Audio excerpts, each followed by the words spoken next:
Today I'm going to speak about the pros and cons to living in Sarasota. I'm going to give you my own perceptions in terms of what I feel are the great things about Sarasota and not so great. And the reason why I'm doing this video is because a lot of you actually asked me. All right, let's get right into this video.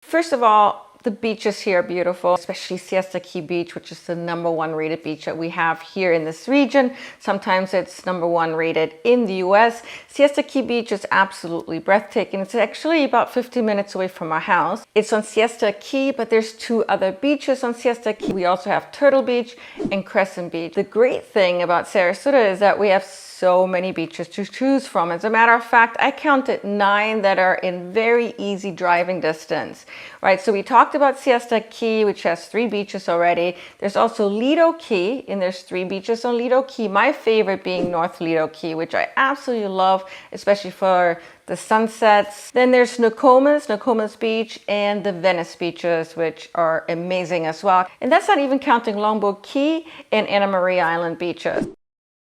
But just to go to the beach isn't exactly a lifestyle that I wanted to have for myself. I love the option of going to the beach if I wanted to relax, but I also love our downtown area, which is thriving. What is so special about Sarasota is that our downtown area has everything that New York City has to offer, just in a much smaller scale.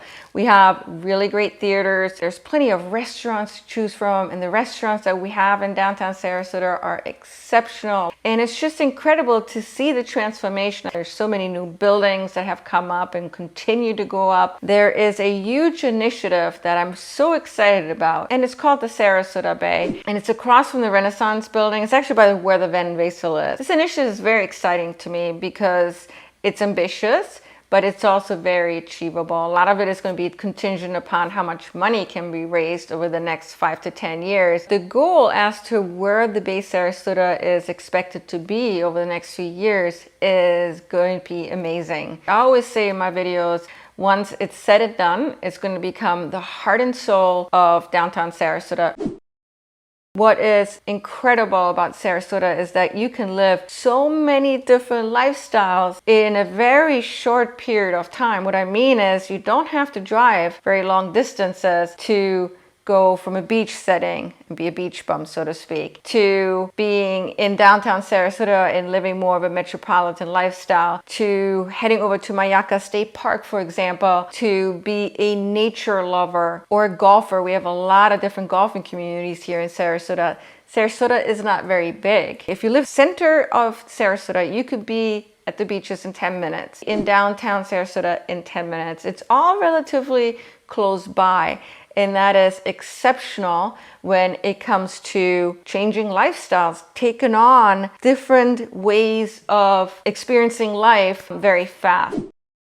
There's also a lot to do in Sarasota. All you have to do is go on tripadvisor.com, go in the section that talks about to-dos, and you'll see all the major attractions. But there's so much more to do beyond those attractions that you find in tripadvisor.com, and that is in the form of events. So Sarasota puts on events all the time. You have your daily events, and then you have your weekly events, such as the Sarasota Farmers Market in downtown Sarasota. There's also one in Lakewood Ranch.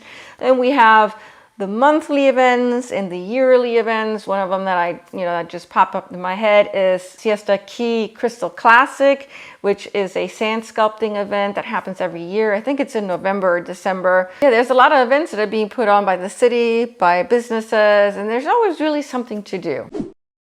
This is kind of an obvious, and we talk about it all the time in videos, but it truly is one of the reasons why I chose Florida, and that is the warm weather year-round. I don't mind the summers here. Yes, it does get hot, and sometimes it's annoying. I've gotten used to the summer heat and the extreme weather that comes with it, which includes almost daily rain showers, lightning storms. We haven't had a hurricane yet this year, but I'm assuming we'll probably get 1 or 2 of them. I so much more prefer that than the alternative up north in the winter time. Sarasota has an airport. It sits kind of between Bradenton and Sarasota. I love the airport, and you have no idea how beneficial it can be to have an airport that is so close to home, providing you with yet another alternative versus flying out of Tampa. I have gone on many business trips flying out of Sarasota, some of them international. I far prefer flying out of Sarasota versus Tampa because A, it's really well run. It never really gets so crowded. It is much less stressful going out of Sarasota than Tampa, for example. Sarasota Airport actually has gotten a few awards in the last few years. And one of them, I believe, was for the least amount of flight delays for a small airport.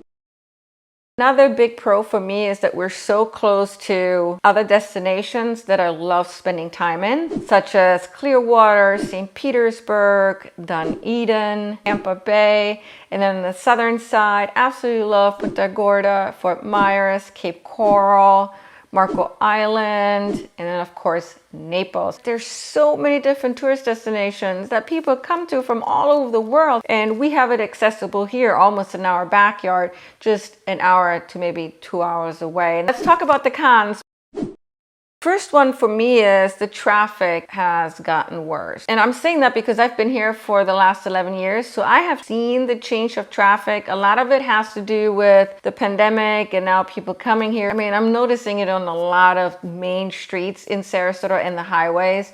It takes far longer now to get to places.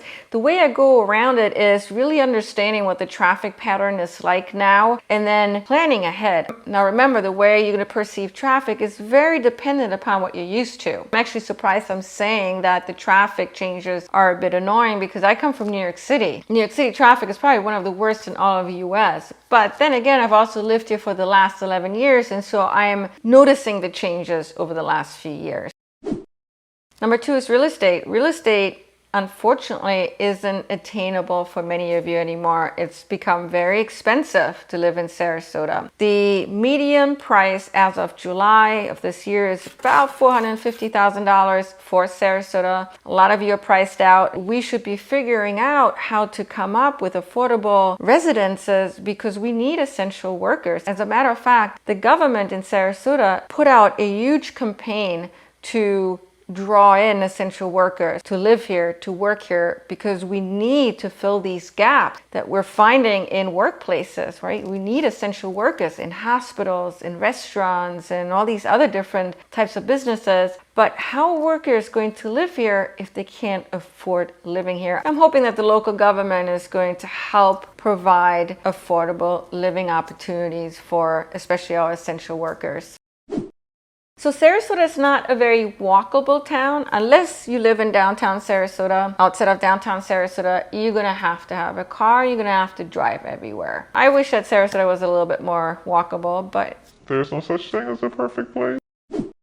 Lastly for me is the weather. I mean, I did talk about how I much prefer the summer weather over the winter weather. Absolutely, that is true. I don't mind it as much anymore as maybe the first year or two. Sometimes I do get annoyed at the daily rain showers. The lightning storms are a bit frightening, especially if you're caught in one. I've learned to navigate it, and really during the day I try not to be outdoors as much because it's too hot and it's very sunny. I try to be outdoors in the morning and way into the evening, and those are usually the times of the day when the lightning storms don't occur. And that's it, my friends. I really had a hard time coming up with cons, and I'm not saying that because I'm a real estate agent, but I truly love living here. That's why I've been here for so long. If you like this video, please like it for me. I really appreciate it. It does help out. Thank you again. See you later. Bye-bye.